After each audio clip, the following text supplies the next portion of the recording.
Well, good morning. I stand before you today with one unmistakable message about Operation Epic Fury. America is winning, decisively, devastatingly, and without mercy.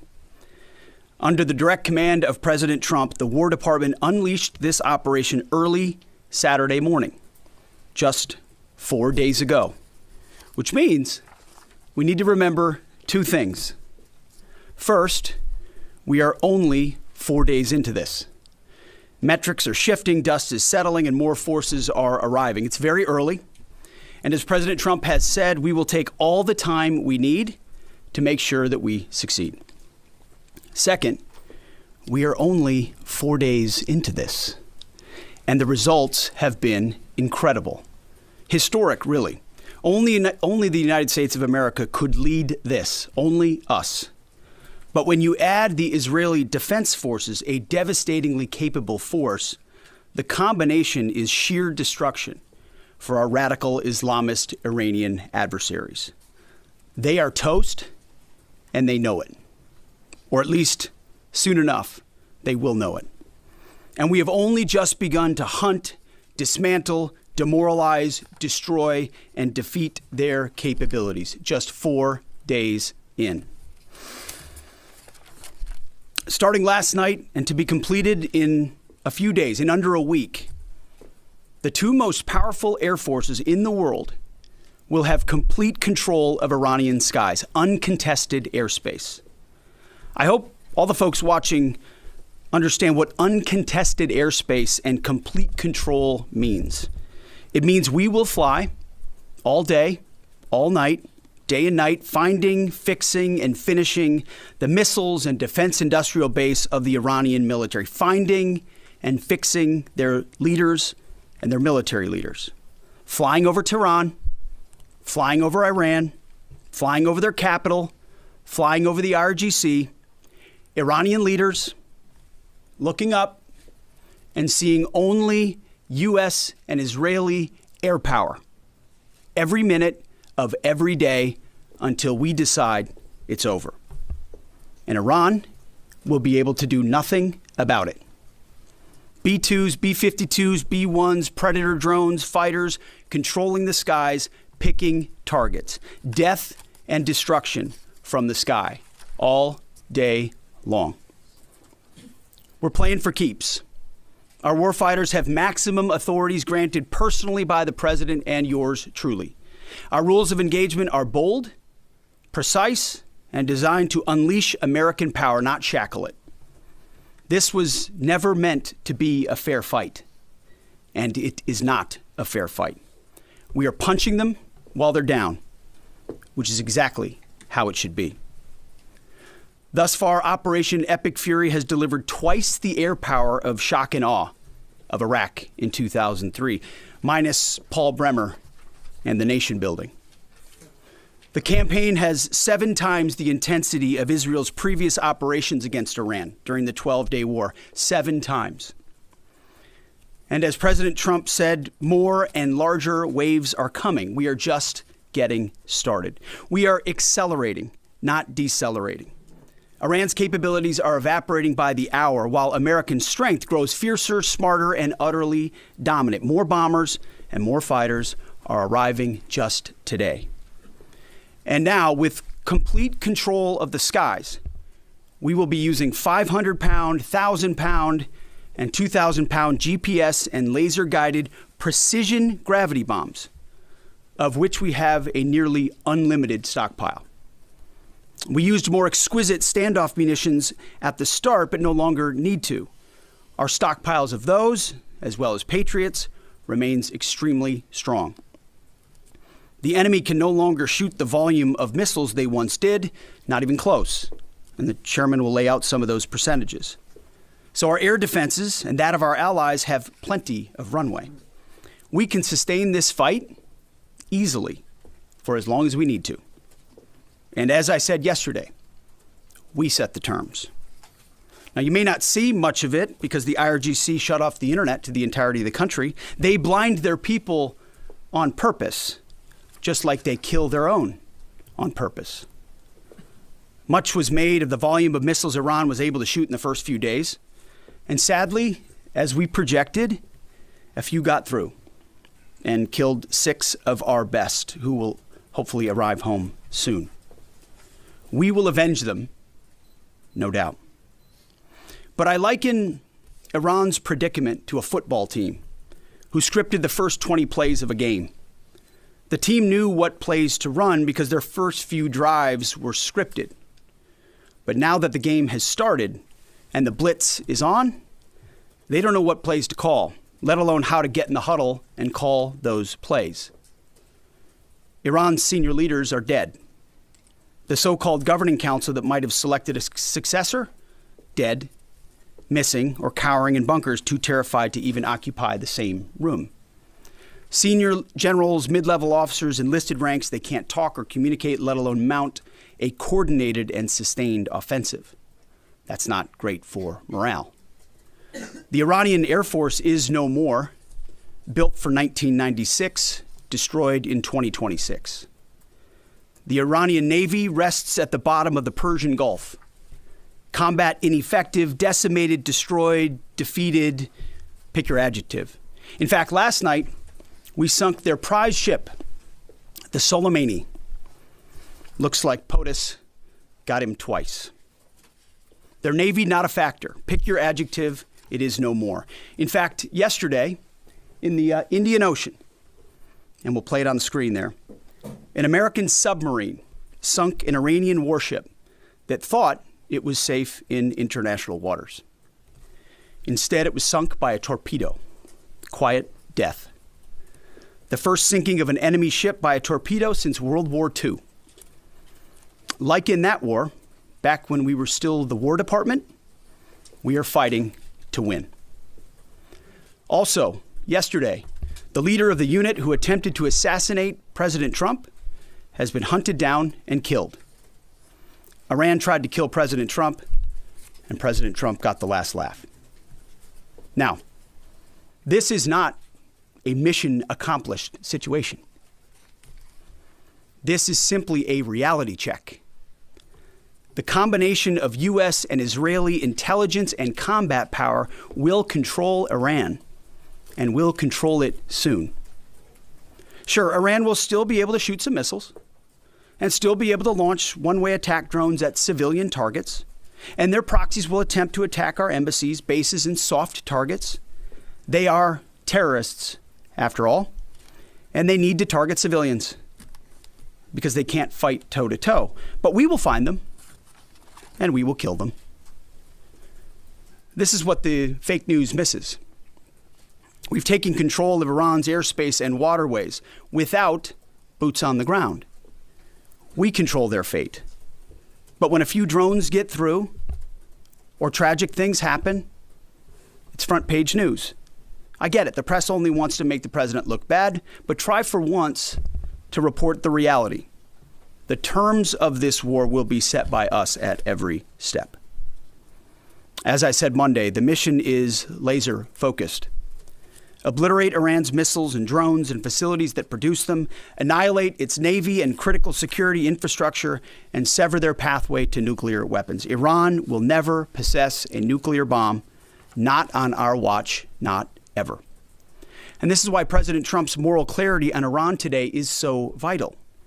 Unlike the past, where vague red lines and endless negotiations let Iran fund terror and inch ever so slightly toward a bomb, this president sees the threat plainly and acts decisively. No more half measures, especially when Iran is at its weakest. No more letting Tehran play for time while our people pay the price. His leadership ensures that we finish what we start and that we protect our warfighters by crushing the enemy before they can strike again. Our offensive operations, refined through months of relentless preparation, are unstoppable. And our defensive efforts are unprecedented. We have from the start put the protection of our troops ahead of everything else. Before we very publicly built up offensive combat power, we quietly ensured that our defensive posture and power was in place. And as we built up offensive combat power, we moved the vast majority of American troops, over 90% of Americans that were on our bases, what we say off the X, out of the range of Iranian fire. Our defensive shield is equally formidable, the most sophisticated air and missile defense network ever fielded. Thousands of Iranian missiles and drones have been intercepted and vaporized. Tens of thousands of American and allied lives protected. We have pushed every counter-UAS system possible forward, sparing no expense or capability. And like I said, this does not mean we can stop everything, but we ensured that the maximum possible defense and maximum possible force protection was set up before we went on offense. In closing, as President Trump told German Chancellor Merz yesterday, Iran negotiated in bad faith, stalling, scheming, and preparing to strike. And we acted decisively to defend our people, our interests, and our allies. President Trump took bold action, putting America first, the kind of bold action that the American people elected him to execute. To our steadfast partner, Israel, your mission is being executed with unmatched skill and iron determination. Fighting shoulder to shoulder with such a capable ally is a true force multiplier and a breath of fresh air. We salute your courage and your contribution. 4 days in, we have only just begun to fight. America fights to win, and in Operation Epic Fury, we are. May God's providence cover and protect our troops always. And with that, I turn it over to the chairman. Thank you, Mr. Secretary, and good morning, everyone. Thank you for being here. I'm here today to provide the American people and those of you in this room an update on Operation Epic Fury. First, it's with profound sadness and gratitude that I share the names of 4 of our 6 fallen heroes, all from the 103rd Sustainment Command, U.S. Army Reserves out of Des Moines, Iowa. Captain Cody Cork, Sergeant First Class Noah Tegens, Sergeant First Class Nicole Amore, and Sergeant Declan Cody. To the families of our fallen, we grieve with you today, and we look forward to welcoming your family members home at Dover in the coming days. Out of respect for the other families, we'll withhold the release of their names until next of kin notification is complete. And either myself or Admiral Cooper will release those names as soon as we can ensure that all of those families have been properly notified. To our Gold Star families, to our wounded warriors and their loved ones, we will never forget your sacrifice. Our nation stands with you, and we are eternally grateful for your courage, your resiliency, your devotion to this mission and to our nation. As the Secretary said, we're 4 days in, 103 hours into this campaign. The operation was again launched with clear military objectives designed to dismantle Iran's ability to project power outside of its borders, both today and in the future. First, we are targeting and eliminating Iran's ballistic missile systems to prevent them from threatening the U.S. Forces, partners, and interests in the region. Second, we are destroying the Iranian Navy, degrading its capacity, capability, and ability to conduct operations, not just in the Central Command AOR, but as the Secretary showed in the video, around the world. Third, we're ensuring Iran cannot rapidly rebuild or reconstitute its combat capability or combat power, and those phases will begin as the campaign continues. As of this morning, U.S. Central Command is making steady progress. Iran's theater ballistic missile shots fired are down 86% from the first day of fighting, with a 23% decrease just in the last 24 hours. And their one-way attack drone shots are down 73% from the opening days. This progress has allowed CENTCOM to establish localized air superiority across the southern flank of the Iranian coast and penetrate their defenses with overwhelming precision and firepower. We will now begin to expand inland, striking progressively deeper into Iranian territory and creating additional freedom of maneuver for U.S. forces. Let me explain a little bit about how we're thinking about staying ahead of the enemy. First, over the past several weeks, Admiral Cooper and the CENTCOM team have refined their operational approach to the region. Their planners identified key centers of gravity that would allow Iran to project power outside of its borders. They thought about how to isolate critical vulnerabilities and determined where, with precision, the greatest strategic effect could be achieved. As a result of this, CENTCOM is now shifting in day 4 already from large deliberate strike packages using standoff munitions at range outside an enemy's ability to shoot at us, now into stand-in precision strikes overhead Iran. As the Secretary said, this is a point of munitions transition from standoff munitions to stand-in munitions like joint direct attack munitions, which are GPS-aided free-fall weapons, and other things like Hellfires, etc. This will allow the joint force to deliver significantly increased precision effects on the target. The throttle is coming up, as the Secretary said, as opposed to ramping down. This will allow us to maintain consistent pressure on the adversary over the coming days, disrupt their launch timelines, and impose cost every day around the clock. I know there have been a lot of questions about munitions. We have sufficient precision munitions for the task at hand, both on the offense and defense.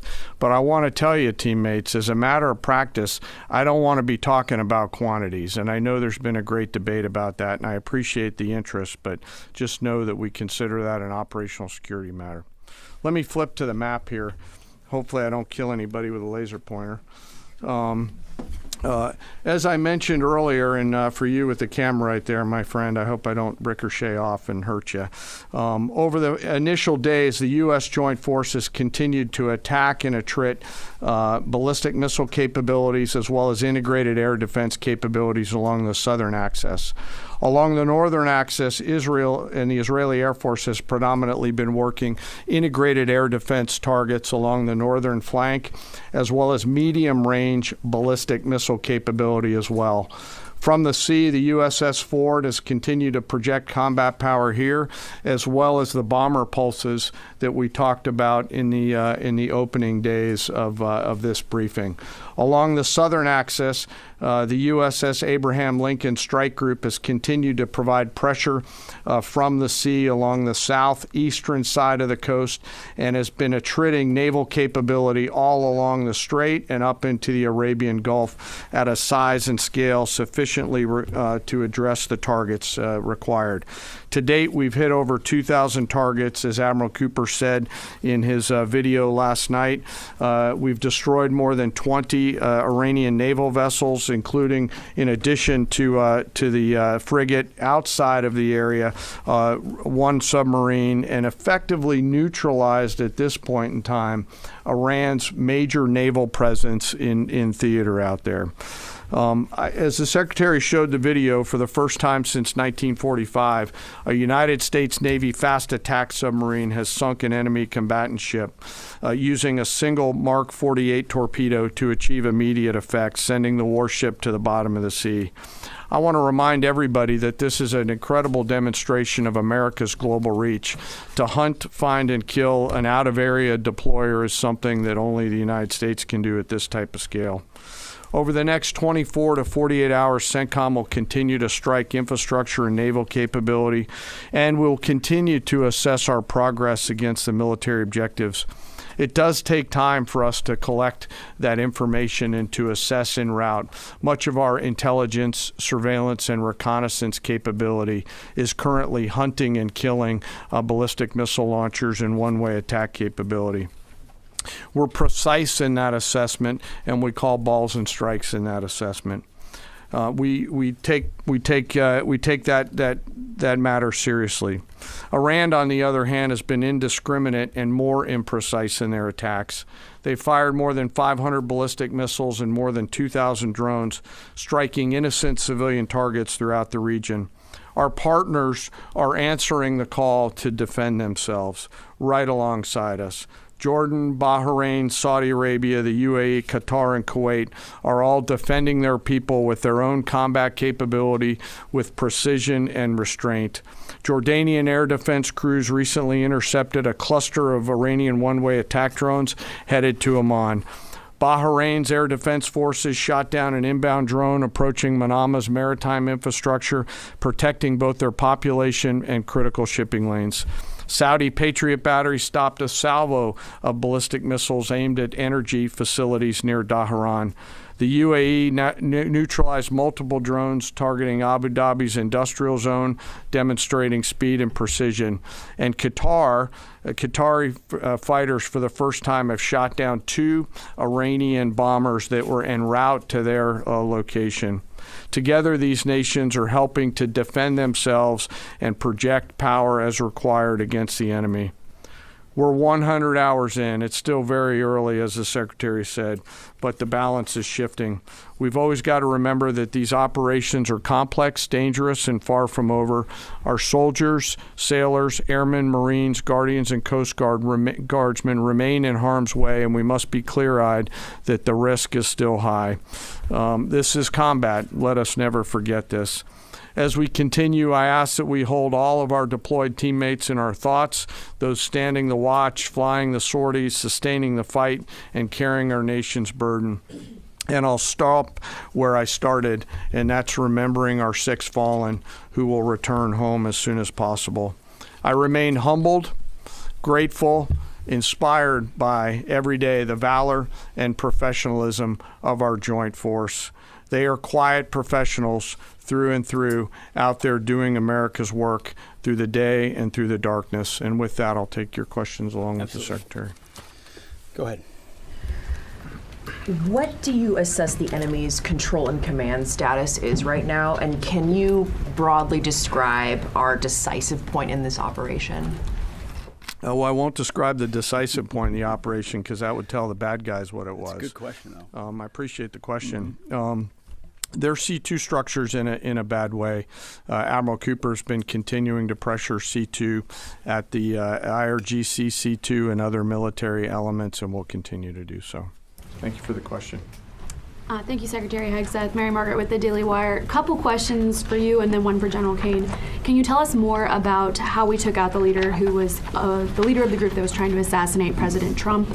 And then Turkey's defense ministry says NATO air defense systems intercepted an Iranian ballistic missile headed towards Turkish airspace. Could this trigger NATO's Article 5, and was it the U.S. who shot it down? On the first question, we've known for a long time that Iran had intentions on trying to kill President Trump and or other U.S. Officials. And while that was not the focus of the effort by any stretch of the imagination, in fact, never raised by the president or anybody else, I ensured and others ensured that those who were responsible for that were eventually part of the target list. It wasn't the beginning of the effort. We were focused on missiles and launchers, and that's the focus. But ultimately, if we had the opportunity to get at those who are trying to get at Americans specifically, we would. And so we eventually had the opportunity to do that from the air. And then on the matter with Turkey, I'll have to get back to you on exactly what the intercept looked like at that. We're aware of that particular engagement, although no sense that it would trigger anything like Article 5. No. Tie right there. You got a tie on. Yeah. Thank you. Tom Bateman with the BBC. Can you give us an update on what the administration knows, what you know now about the reported strike on a girls' school in southern Iran on Saturday? All I can say is that we're investigating that. We, of course, never target civilian targets, but we're taking a look and investigating that. Red tie in front. Just on the basis that with the information you would have, your reconnaissance abilities, ability to gather information, I mean, it's several days on now. So is there any clarity on whose munition this was? We're investigating it. Thank you. Secretary, so there are reports that the administration is considering arming Iranian Kurdish groups. So could you please clarify that whether any such plan has been authorized and whether Congress or regional partners has been notified and consulted?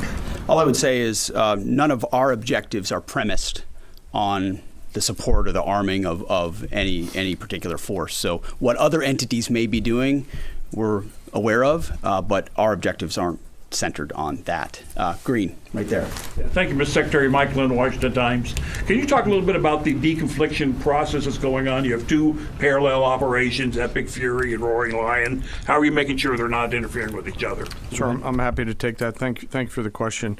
We have liaison officers on both sides. There are U.S. CENTCOM teammates out in Israel, and there are Israeli Defense Force teammates at the relevant command and control nodes within the U.S. CENTCOM enterprise. Routinely, Admiral Cooper is talking to the IDF Chief of Defense, and I will occasionally speak to him through the arc of this. I've spoken to him a few times already. That allows us to coordinate, integrate, and synchronize activities while maintaining separate efforts. And when I said a breath of fresh air, I really meant it. Usually it's us with some ancillary benefits from allies who are maybe willing but not as capable. When you have both the will and the capability of an ally that can really bring things to bear, we take certain targets, they take certain targets, and when you coordinate it, it has incredible effects. Right here. Secretary Hegseth, with respect to House Minority Leader Hakeem Jeffries' statement that the Iran mission will end in failure, what kind of message does that send to our enemies, and what does it do to the motivation of our troops? Well, I've been through that movie before with the Democrats rooting against the country. Our generation saw that in our battlefields. I think it's pretty unprecedented and unfortunate that it would occur 4 days in to an operation where, as the chairman laid out, America's best are operating in an incredibly challenging environment where they're having incredible success, but they're meeting a determined adversary. And he's been privy to briefs that we've provided. He knows how effective this has been. He's being disingenuous, which we're used to. Right here. Thank you for taking my question. Heather Mullins, Lindell TV. One of the questions I have is just really regarding the intelligence that indicated that this was something the U.S. had to get involved with at the time that you guys did. We had Operation Midnight Hammer back in June. We obliterated their nuclear facilities. What was the intelligence that suggested that somehow they became a threat once again that required us to get involved with Operation Epic Fury? I appreciate the question. The evidence in front of us since the 12-day war was that Iran had no intention of actually negotiating a nuclear deal that truly meant they did not have a pathway to the nuclear bomb. And they had a moment. Jared Kushner and Steve Witkoff, two of the best negotiators in the world, poured into that negotiation, giving them every single possible opportunity to release that ambition. And they didn't. And the intelligence that we saw they didn't intend to do it in good faith, that they had the intentions eventually to get to a place where they could have a conventional shield to block their nuclear capabilities, as I talked about yesterday. So I would separate the what from the when a little bit. The what is they've been killing Americans for 47 years. They have thousands of missiles pointed at us. They have ongoing nuclear ambitions, and they're at the weakest they've ever been. So the when became in a particular, hey, what makes the most sense to do this to ensure that the narrow objectives we have of ensuring they never have a nuclear weapon have a maximum effect? Yes, right here. Thank you, Secretary Hegseth. I had two questions. First, what is your message to Iran's allies, namely Russia and China, who have called for an immediate end to hostilities? I don't have a message for them, and they're not really a factor here. And our issue is not with them. It's with the nuclear ambitions of Iran. Absolutely. And are any so-called fully autonomous weapons or other AI tools being used in Operation Epic Fury? We've got a lot of autonomous systems, or systems that drones and others incorporated with smart AI aspects to them, but a lot of which I can't talk about here.